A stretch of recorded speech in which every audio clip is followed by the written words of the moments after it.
আমার আনতে গেছিল অফিসে, ওইখান থেকে অর্ধেক রাস্তায় আমার এগিয়ে দিয়া ফোন আইছিল, মনে হয় গেছে গা, কই তুমি যাও আমি আইতাছি। তারপরে 10টা বাজে ফোন আইছে মেডিকেল থেকে, কই পারভেজের কে হন আপনি? মানিব্যাগে পারভেজের আপনার এই নাম্বার পাইছি। আমি বললাম আমি তার ওয়াইফ। তারপর বলে যে পারভেজের যে গুরুতর অবস্থা, মেডিকেলে ভর্তি, আপনারা বাড়ির লোক তাড়াতাড়ি আসেন। জানি আমার পারভেজ রে মাইরা ফেলাইছে।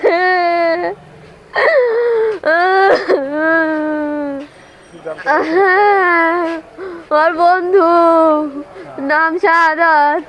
গিয়ে দেখি ওখানে আপনার পিছন থেকে চাপাতি দিয়ে কূপ মেরে গর্দান নামায় ফেলাইছে। ওকে প্রথমে দাওয়াত দিছে, দাওয়াত দেওয়া বন্ধুর মাধ্যমে ওকে বাসায় ডেকে আনা হয়েছে। খাইতে দিয়ে টেবিলে খাইতে বসে পিছ থেকে যে হেরা দা দেয়া কূপ দিছে, দিয়ে হেরা গর্দান অর্ধেক নামায় ফেলাইছে। ওরা ওখানেই মারা গেছে। পরে যারা মারছে তারা তো পলাতো। পরে তার মা বাবা তারা মিলে হাসপাতালে নিয়ে আসছে, নিয়ে এসে ওখানে ফালাতে ওরা পলাইতে চাইছে।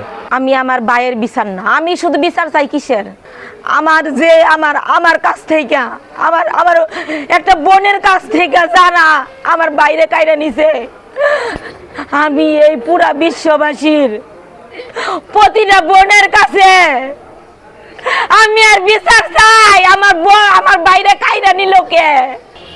যারা যারা তর্জন্ত নিবার কইছি যে তর্জন্ত নেন, আপনারা তর্জন্ত নিয়ে আপনারা দেখেন কারা কারা এই ঘটনাটা ঘটাইলো, নিয়ে হাইরা আমি ওগরে ফাঁসি চাই। আমি আর কিছু চাই না, আমি ফাঁসি চাই। আমার একটা মাত্র ছেলে, আমার আর ছেলে নাই, দুইটা মেয়ে, একটা ছেলে।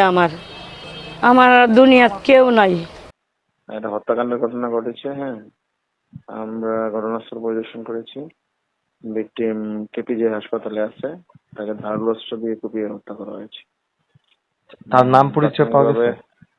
হ্যাঁ, ভিকটিমের নাম হলো পারভেজ, বাড়ি হলো শেরপুর নকলা রনিগাঁও গ্রাম। আর আসামি যে মেইন একিউজড, তার আমরা নাম ঠিকানা পেয়েছি। হ্যাঁ, আমরা পুরো বিষয়টা ক্লিয়ার হওয়ার চেষ্টা করছি। কারণ এখনো উদ্ঘাটিত হয় নাই। এই ঘটনার বিষয়ে জড়িত সন্দেহে স্থানীয়রা 3 জনকে আটক করে রাখছে। তাদেরকে আমরা নিয়ে আসছি, তাদেরকে জিজ্ঞাসাবাদ চলছে।